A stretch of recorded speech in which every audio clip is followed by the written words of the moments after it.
Muito boa noite, bem-vindos ao Momento Antagonista comigo, Cláudio Dantas. Hoje, dia 5 de maio, terça-feira, dia em que o depoimento de Sérgio Moro veio à tona. Nós obtivemos cópia desse depoimento, destrinchamos ele no site ao longo da tarde, início da noite. Tudo que era importante, quem acompanha a nossa cobertura ficou sabendo em primeira mão. E aí, gente, agora eu comento esse depoimento, o que ele traz de importante. Separei aqui algumas das mensagens principais para comentar com vocês. E antes eu queria fazer só uma observação. É muito interessante ver nas redes sociais aí os bolsonaristas de um lado falando que não tem nada, cadê a bala de prata? Olha aí, até o Moro disse que não tem crime algum, etc e tal, então a montanha pariu um rato. Esse é o discurso. Por outro lado, os petistas estão dizendo, olha aí, o Sérgio Moro escondeu as provas, não atacou o Bolsonaro, não mostrou a bala de prata, porque se o fizesse estaria prevaricando, estaria admitindo a culpa aí em prevaricar, porque se ele tinha as provas de interferência na Polícia Federal de passado, né, de meses aí, de 15 meses de gestão, etc e tal, ele estaria admitindo que prevaricou ao permitir um crime continuado. Enfim, são as teorias de cada um. É muito interessante ver que muitas dessas teorias elas vão sendo derrubadas. Isso já acontece normalmente no nosso noticiário, no nosso dia a dia. O fato é o seguinte, assim que saiu o depoimento, a imprensa ainda estava divulgando os principais trechos desse depoimento e o Bolsonaro já correu ali na esplanada ao vivo para rebater o depoimento, para também dizer que não tinha nada e aí fazer uma série de acusações, enfim. Essa é a briga política, ninguém pode esquecer da Covid. Hoje registro aí de mais 600 mortes, né, óbitos que foram registrados nas últimas 24 horas, então um recorde. Claro que isso tem aí um acúmulo das subnotificações do fim de semana, mas é muito bom que a gente fique de olho para ver se a tendência de alta permanece. Eu falei sobre isso ontem no gabinete de crise, que hoje provavelmente daria um pico e agora amanhã talvez estabilize e aí a gente vai ter uma noção exata do que está acontecendo. No Pará, inclusive, foi decretado lockdown.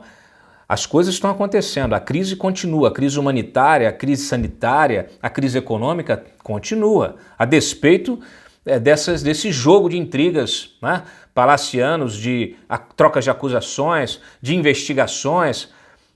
São realidades absolutamente paralelas, né? É interessante que a gente, infelizmente, tenha de tratar disso hoje aqui e não tratar de soluções. Mas vamos, então, ao que o Moro disse. Olha, uma das primeiras mensagens que eu fiz questão de destacar, ela confirma aquilo que eu publiquei ontem, né, de que o Bolsonaro queria a Superintendência do Rio. Só que, claro, a íntegra do depoimento traz detalhes desta obsessão do Bolsonaro. O Bolsonaro está com uma obsessão, não é só com o antagonista, né? Ele tinha duas obsessões, a Superintendência da Polícia Federal no Rio e o antagonista. Todo dia critica o antagonista, mostra a mensagem do antagonista. Parece até o Lula. O Lula também era obcecado pelo antagonista Bolsonaro. O Lula, inclusive, chegou a acusar a gente de formação de quadrilha, né? Tentou botar a Polícia Federal contra o site. A gente já teve aí, né? Até o Dias Toffoli e Alexandre de Moraes também tentaram calar o site, tentaram calar a revista. Esses abusos, eles virão sempre, né, contra o jornalismo independente, o jornalismo que não cala a boca para a autoridade, não. Está aqui para cobrar. Então vamos lá.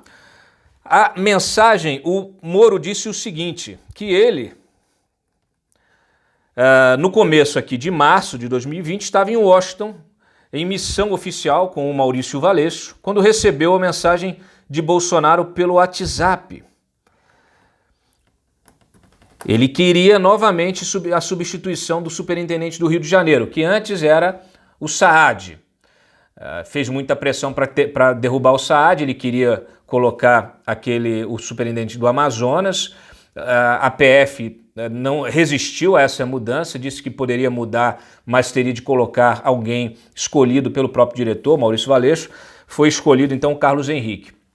Carlos Henrique agora caiu para cima, né? Virou o número 2 da PF para vagar a superintendência do Rio. É engraçado, até vou abrir um parênteses aqui, o Bolsonaro veio usar esse discurso hoje, dizendo como é que vocês podem me acusar de querer interferir na superintendência do Rio, se agora o sujeito estava lá, é nomeado, é promovido, né, secretário executivo, né, o número 2 da Polícia Federal, não faz sentido, como se ninguém tivesse um mínimo de conhecimento, né, da história, da nossa história, da história política, ou menos que isso. Vai ver Tropa de Elite 2, tá lá, o sujeito, quando você quer a vaga do sujeito, ou você quer calar o sujeito, você faz o quê? Promove ele.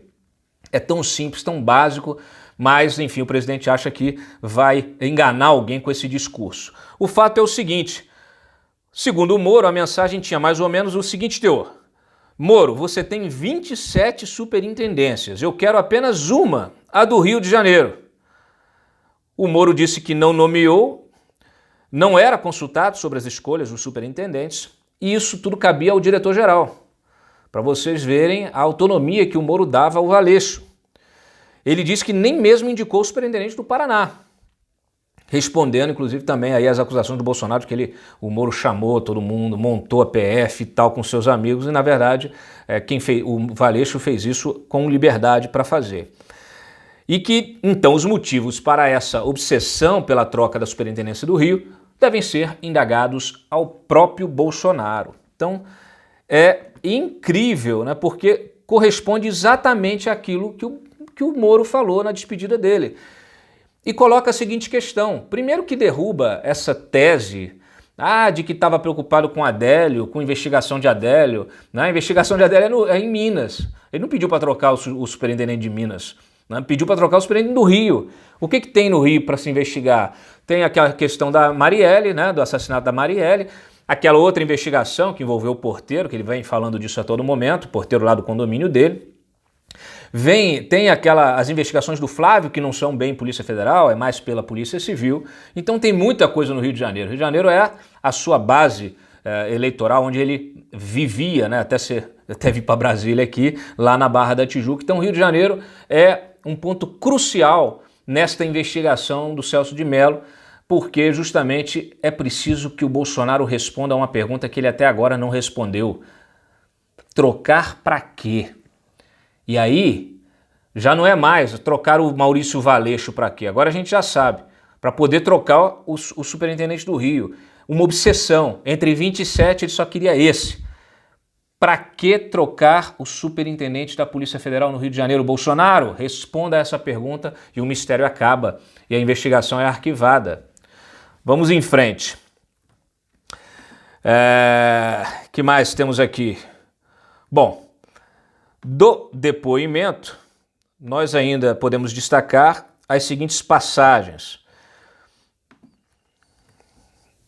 Ele narrou, eu fiz questão de separar isso aqui porque eu achei muito interessante, porque dá uma dimensão política à crise. O Moro narrou o vazamento que a decisão da possível demissão, da troca do Valeixo, que vazou, ele vinha conversando, e que vazou antes de qualquer possível renegociação. Ele dá os bastidores das últimas 24 horas, né, das 24 horas anteriores à decisão de se demitir. E aí diz que quando ele teve aquela conversa, teve aquela troca de mensagens, o Bolsonaro cobrou de novo a troca, ele foi ao Palácio do Planalto, ele insistiu que era para trocar. O Moro disse então que não ia admitir aquilo ali. Aí os ministros militares, ele confirma aqui, Braga Neto, informação que nós publicamos inclusive, Braga Neto, Ramos e o Heleno pediram ao Moro que reconsiderasse a posição, e ele disse o seguinte: olha, eu reconsidero, desde que o Bolsonaro coloque no lugar do Valeixo o Disney Rossetti, que é o secretário executivo, ou aquele outro delegado do DEPEN, né, que nós chegamos até a publicar o nome dele. E aí o que ficou a surpresa dele?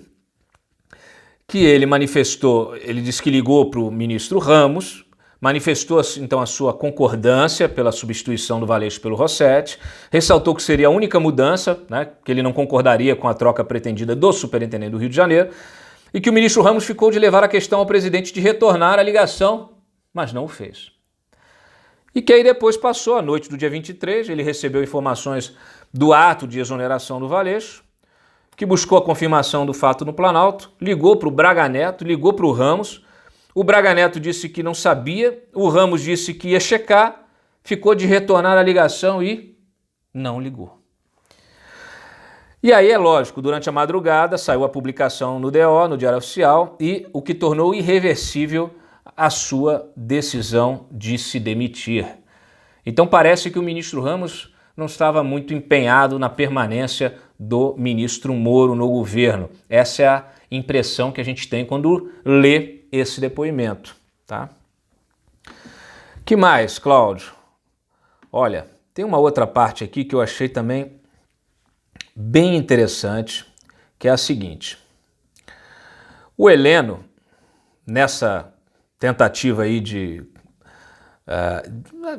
fazer o Moro reconsiderar, né, a sua decisão, ele fez o quê? O Heleno foi ao Moro, segundo ele mesmo, e afirmou o seguinte, que concordava com o posicionamento dele, que o tipo de relatório de inteligência que o presidente queria não tinha como ser fornecido.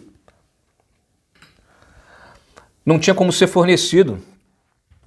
Ou seja, o Heleno, segundo o Moro, sabia do interesse não republicano do Bolsonaro em pressionar pela troca do comando da PF. É inacreditável.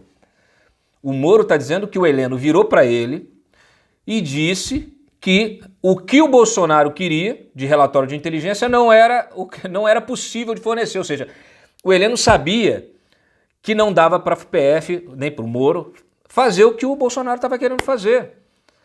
É isso, Heleno. Você vai ter oportunidade de responder essa questão no inquérito. Mas é impressionante, considerando, obviamente, aqui esta versão. Bom, o Moro também, no seu depoimento, no fim do depoimento, ele destacou alguns caminhos aqui para, vamos dizer assim, para mostrar, né, para dar os elementos de prova, né, probatórios para para as acusações que ele faz, tá? Bom, ele fala da mensagem que recebeu no dia 23 de abril do Bolsonaro, com aquela nota da matéria do antagonista que está circulando aí, que na verdade não é a matéria do antagonista, é um clipping de uma matéria do Merval, e o comentário, e com o comentário mais um motivo para a troca, né? Então ele entrega essa mensagem, o original dessa mensagem, e outras demais mensagens disponibilizadas pela cópia do celular que ele entregou e que nós já noticiamos também. O histórico de pressões do presidente para trocar o superintendente do Rio por 2 vezes, né, e o diretor da PF, inclusive, foram objetos de declarações públicas do próprio Bolsonaro. Ou seja, ele bota aqui o seguinte, o Bolsonaro já confirmou tudo que eu estou falando. A ingerência política, ela é admitida publicamente pelo Bolsonaro e, de fato, ela é admitida publicamente pelo Bolsonaro. Aliás, o Bolsonaro, nesta conversa mole que ele fez aí no início da noite, na Alvorada, ele diz o seguinte, eu nunca pedi, é uma mentira deslavada, eu nunca pedi relatório de inquérito para o Moro, mas o Moro não diz em nenhum momento que ele pediu o relatório de inquérito. Então percebam a sutileza, a manipulação do discurso, a manipulação da informação. O que o Moro diz, e diz desde a coletiva, e está no depoimento e está aí, é que ele queria relatório de inteligência. E relatório de inteligência, quem fornece relatório de inteligência para o presidente da República é a ABIN, que tem prerrogativa constitucional para isso. A Polícia Federal ela ajuda na consolidação de informações de inteligência, aquelas que são estratégicas, aquelas que não fazem parte de inquérito, né? Que não é de investigação criminal, não é nada disso. São informações relativas a fronteira, tráfico de drogas, né? Até prisão de grandes chefes, né? de PCC, de narcotráfico, etc. Para quê? Informações estratégicas que possam servir à tomada de decisão. Olha, vamos reforçar a segurança na fronteira com a Bolívia, na fronteira com o Paraguai. Nós estamos vendo aqui várias rebeliões aqui organizadas pelo PCC, então vamos pegar os líderes e distribuir eles nas prisões de segurança máxima, tirar eles desses pontos onde eles têm influência. Isso é informação de inteligência para consolidação e tomada de decisão do presidente. Nunca informação de inquérito sigiloso. O Moro até no discurso, no depoimento dele diz que informava o Bolsonaro sobre operações, né, como até a prisão do Fuminho, né, desse traficante, depois que as operações eram realizadas. Então ele comunicava o presidente da República, olha, estamos realizando, a Polícia Federal cumpriu mandatos de prisão assim, assim, assado, né, no interesse, né, do alvo X, etc. e tal, depois que as informações já estavam disponibilizadas e que isso não poderia sofrer ou alterar, né, ou interferir na operação, na prisão, etc., qualquer tipo de vazamento. Então, eu expliquei isso no meu programa hoje, volto à explicação, por quê? Porque estão tentando manipular isso, manipular a opinião pública, dizendo que o Bolsonaro é o presidente da República e ele tem direito sim a ter acesso a tudo, até a tal da Bia Kicis, deputada, que é ex-procurador aqui no Distrito Federal, manipulando também, dizendo, parabenizando o novo diretor-geral da Polícia Federal e dizendo, olha, que o senhor produza muitos relatórios para o presidente da República, assim, fazendo troça de um negócio que é importante. Não vamos relativizar, tá, os protocolos, porque a gente sabe no que vai dar.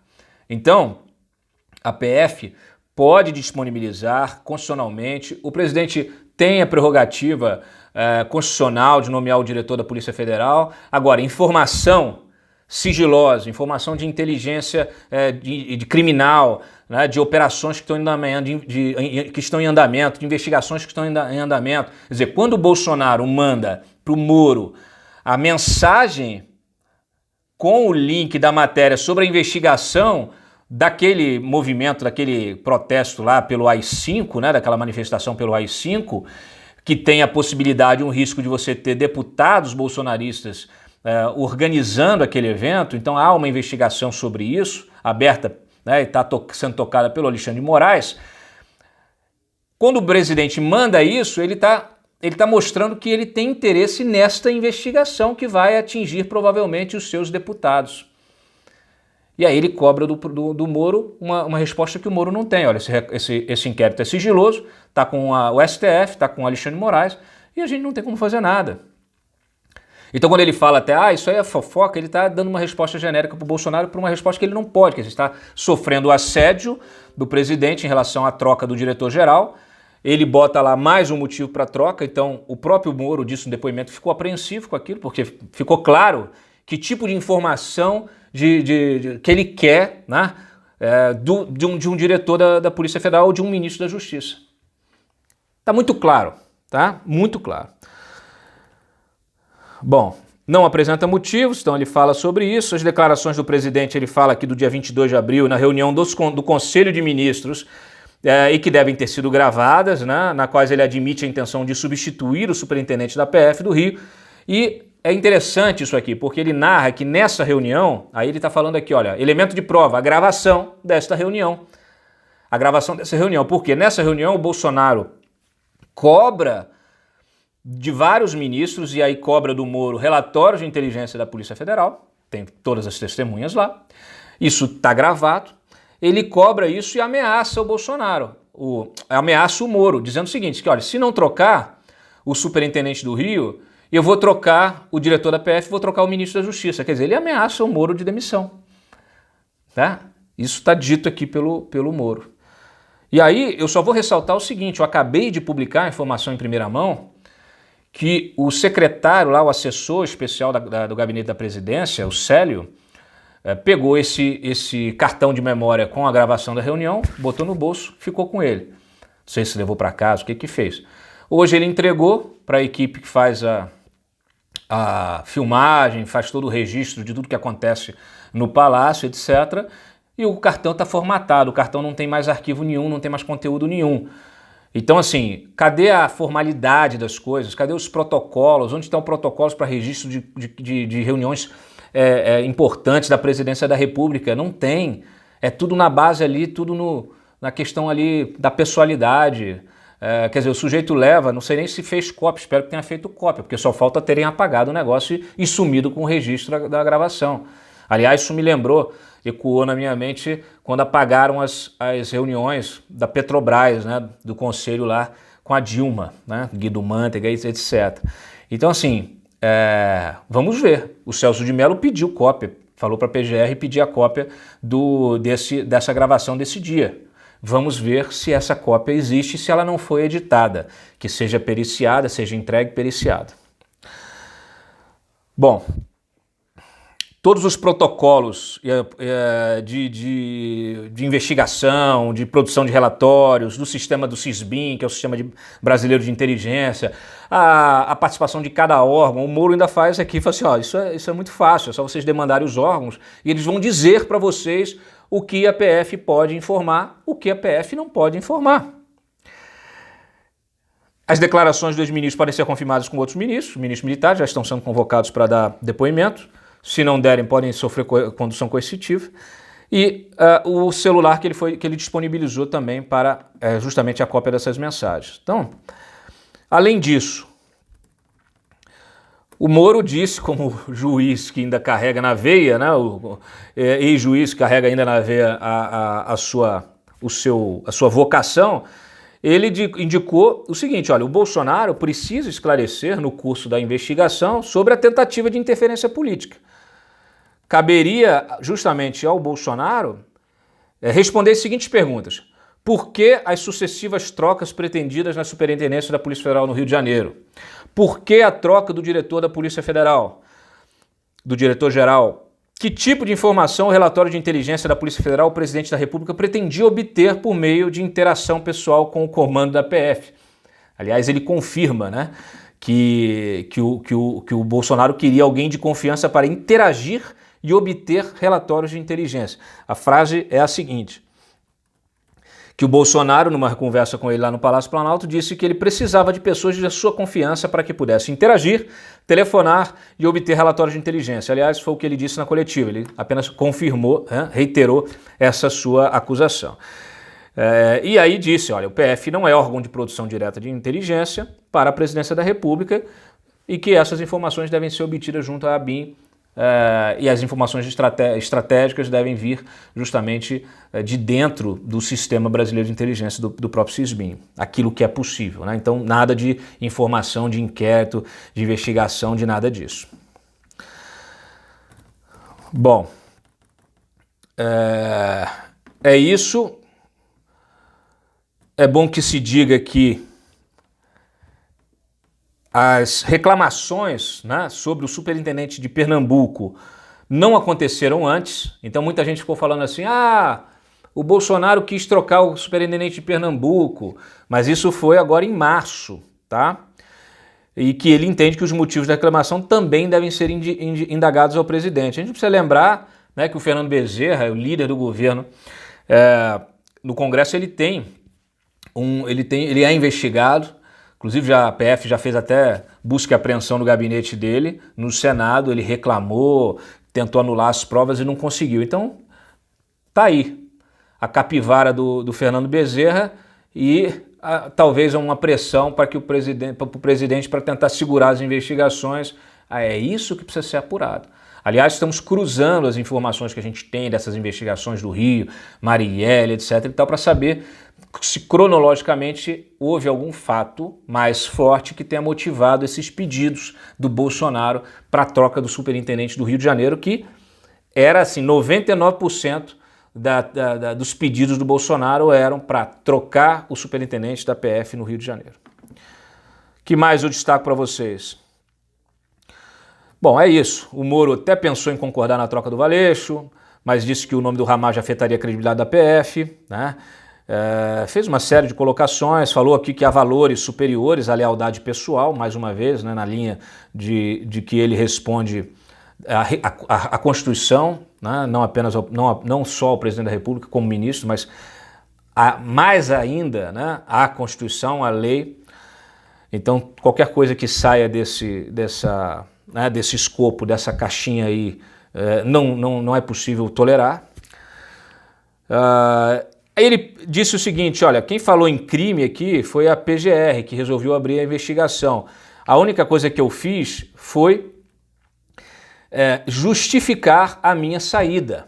Isso é bom que se diga, porque até o PGR falou assim, vamos abrir aqui uma investigação de denunciação caluniosa, né, que nem é o caso. O que o Moro disse é o seguinte, olha, eu fui a público, relatar os motivos da minha saída. Que motivos são esses? O presidente queria interferir. A gente foi resistindo. Quando eu vi que não dava mais, eu entreguei o cargo e saí. Tinha que expor os motivos da saída. Obviamente que o Moro era um pilar, né, do governo Bolsonaro no combate à corrupção, à criminalidade. E vinha fazendo um bom trabalho. Então, ele precisava explicar isso. Porque muita gente, obviamente, ficou usando isso. Pô, mas ele ficou 15 meses, ficou tanto tempo e não falou nada. É porque não havia, vamos dizer assim, não houve entrega de relatório. Não houve um pedido explícito de um relatório de inteligência sobre determinada investigação. O Bolsonaro não é idiota. O Bolsonaro ficou pressionando para trocar. Primeira coisa lá, trocar o do Rio, depois o cara do Rio provavelmente ele não gostou, porque aí tem que ouvir o cara do Rio lá, o ex do Rio, justamente para ele ver o que ele conta, né? Se houve alguma pressão ao longo desse tempo. E aí eu fico pensando, pô, será que compraram o silêncio do superintendente do Rio, agora nomeado número 2 da Polícia Federal? Ó, caiu para cima. Vamos em frente aqui. Que mais eu destaco para vocês? Sim, isso aqui é muito importante. O Moro disse, falando em Adélio, né, o Moro disse o seguinte: a PF, a equipe de Minas Gerais, fez um amplo trabalho de investigação. O resultado foi apresentado para o Bolsonaro ainda no primeiro semestre de 2019, numa reunião no Palácio Planalto. Nós noticiamos essa reunião, da qual participaram ele, o Valeixo, o superintendente de Minas e os delegados responsáveis pelo caso. Na ocasião, segundo o Moro, o presidente não apresentou qualquer contrariedade em relação ao que lhe foi apresentado. O ministro disse que a investigação sobre possíveis mandantes do crime não foi finalizada em razão da decisão judicial contrária ao exame do aparelho do celular do advogado do Adélio Bispo, como eu já falei aqui 1000 vezes, mas que o presidente tinha e tem pleno conhecimento desse óbice judicial. Então que não faz o menor sentido ficar alegando a questão do Adélio como uma motivação para trocar. Isso aí é cortina de fumaça. Isso aí é narrativa para as redes sociais, narrativa para a imprensa. É para tentar convencer os incautos, tá? Vamos lá. Bom, posso encerrar, Cláudio? Vamos encerrar aqui esse capítulo. Falei aqui, né, do assessor, precisa apresentar essa gravação da reunião. Não é possível que ela tenha sido apagada, porque aí seria um crime de obstrução de justiça. E é isso. O Celso de Mello resolveu dar ampla publicidade para esse inquérito, que é ótimo. Os ministros militares já estão convidados a prestar o depoimento, convocados a prestar o depoimento. O Moro disse que há outras mensagens trocadas com o Bolsonaro que são relevantes para a investigação, por isso que ele entregou o celular para perícia, para que sejam coletadas essas informações e analisadas. E que mais? É isso. Assim, aí agora à noite, que agora está aquela discussão, quem vai ser o próximo superintendente do Rio de Janeiro? Aí surgiu o nome, a gente já tinha falado do nome para substituir lá o Carlos Oliveira. A gente já tinha falado do nome do Alexandre Saraiva, né, que era o predileto do Bolsonaro, serviu lá em Nova Iguaçu, teria tipo alguma relação com filhos do Bolsonaro, etc. Era um cara também ali da confiança, mas que em função dessas críticas ele resolveu cogitar um outro nome. Aí saiu um nome aqui que está circulando agora, do Rodrigo Piovesan Bartolomei, mais cotado para assumir então agora a superintendência do Rio de Janeiro. E o que a gente tem de registro da atuação do Rodrigo Bartolomei? Bom, ele foi responsável pela operação em uma favela do Rio que recuperou o celular do André Mendonça quando era AGU. O André Mendonça, vocês não vão lembrar, esqueceu o celular funcional dele no Uber. Essa é a informação que ele disse, né? Esqueceu. Esse negócio sumiu, foi parar dentro de uma favela. Foi parar dentro da favela, a gente não sabe como. E aí fizeram uma operação sigilosa, né, na época para tentar recuperar o aparelho. Diz que tinha informações de Estado, segredo de Estado ali. Ele recuperou o aparelho. O AGU, que hoje é o quê? Ministro da Justiça. Bom, ele tem aqui um perfil. Vamos esperar, né, está agora no Serviço de Repressão a Crimes Cibernéticos da PF no Rio, e vamos esperar então para ver se o nome dele realmente vai ser o nome escolhido. É isso. Que mais? Só aqui um registro do dia, né? O dia em que a Regina Duarte quase pediu demissão, porque o Bolsonaro queria nomear o Dante Mantovani, né? No cargo lá na presidência da Funarte. E aí a Regina reclamou, obviamente, e ele recuou, e aí então anulou aqui a nomeação. Outro registro importante, nós estamos aqui acompanhando, tem muita coisa para vir de São Paulo, vocês que cobram, não falam do Dória, não falam do Dória. Bom, o Tribunal de Contas do Estado está investigando a compra dos 3.000 respiradores pela gestão do Dória, aquela compra de 550 milhões que nós registramos aqui, nós denunciamos aqui no Antagonista. Então, vamos acompanhar essa investigação, porque de fato, esse preço aqui está meio fora da curva, né? E eu sei que tem muita novidade para vir lá de São Paulo e vocês terão essas novidades aqui em primeira mão. Novidades, infelizmente, ruins, né? Sobre a aplicação do dinheiro público pelo governo do estado de São Paulo. Então, fiquem com essas notícias, com esse cenário, gostem ou não, acreditem ou não, se não quiser acreditar, vai lá procurar informação nos blogs, né, de apoio ao governo, que só vai ter informação favorável ao Bolsonaro, ou nos blogs do PT, vocês que sabem, a informação está aqui, eu estou aqui prestando esse serviço aqui com a honestidade intelectual com que nós somos conhecidos, aliás, e por isso tão combatidos e por isso tão atacados por autoridades que simplesmente não estão acostumadas a se submeter ao julgo público, tá? É preciso responsabilidade, é preciso transparência e nós vamos cobrar esses preceitos fundamentais sempre, de qualquer autoridade. E o compromisso maior com a aplicação correta dos recursos públicos, é isso que interessa. Vejo vocês amanhã no Gabinete de Crise, curtam esse vídeo, compartilhem, vamos espalhar e a gente se fala. Tchau!